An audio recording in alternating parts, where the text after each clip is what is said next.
నకిలీ మద్యాన్ని నిర్మూలించాలంటూ ఎన్టీఆర్ జిల్లా మైలవరంలో మాజీ మంత్రి జోగి రమేష్ నిరసన చేపట్టారు. మైలవరం ఎక్సైజ్ కార్యాలయం ఎదుట మద్యాన్ని పారబోసి నిరసన తెలిపారు. నకిలీ మద్యాన్ని అరికట్టాలని పెద్ద ఎత్తున నినాదాలు చేశారు. అనంతరం మైలవరం ఎక్సైజ్ అధికారులకు వినతి పత్రం అందించారు.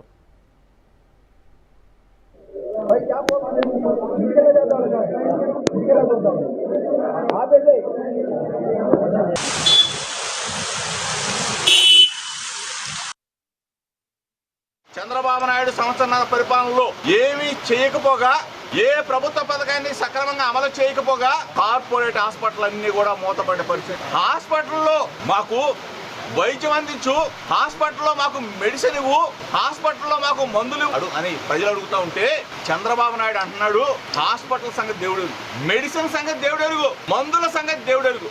నేనైతే ఒకటే ఇస్తా, నకిలీ మద్యం ఇస్తా, నకిలీ మెడిసిన్ ఇస్తా. ఆ నకిలీ మద్యం, నకిలీ మెడిసిన్ కూడా డోర్ డెలివరీ చేస్తా బెడ్ షాపు ద్వారా అని చెప్తాను. సిగ్గుగా లేదా చంద్రబాబు నాయుడు? హలో లక్ష్మణ అని చెప్పేసి కార్పొరేట్ హాస్పిటల్కి డబ్బులు కట్టక పేషెంట్లందరూ కూడా అనాథలైపోయి కొన్ని వందల ప్రాణాలు చంద్రబాబు నాయుడు ప్రభుత్వం హరిస్తాం. కార్పొరేట్ హాస్పిటల్కి డబ్బులు కట్టలేని దిక్కుమాలిన చంద్రబాబు నాయుడు ప్రభుత్వం ఈ రోజు నకిలీ మద్యం మీద సిట్టేస్తావా? సిగ్గుగా లేదా చంద్రబాబు నాయుడుకు? దాని గురించి కాదు, ముందు సిట్టు తీసి పక్కన పెట్టి సిబిఐకి ఇవ్వయా. కార్పొరేట్ హాస్పిటల్కి బకాయిలు ఉన్న డబ్బు కట్టమని చెప్పేసి డిమాండ్ చేస్తున్నాం వైఎస్ఆర్ కాంగ్రెస్ పార్టీ తరఫున.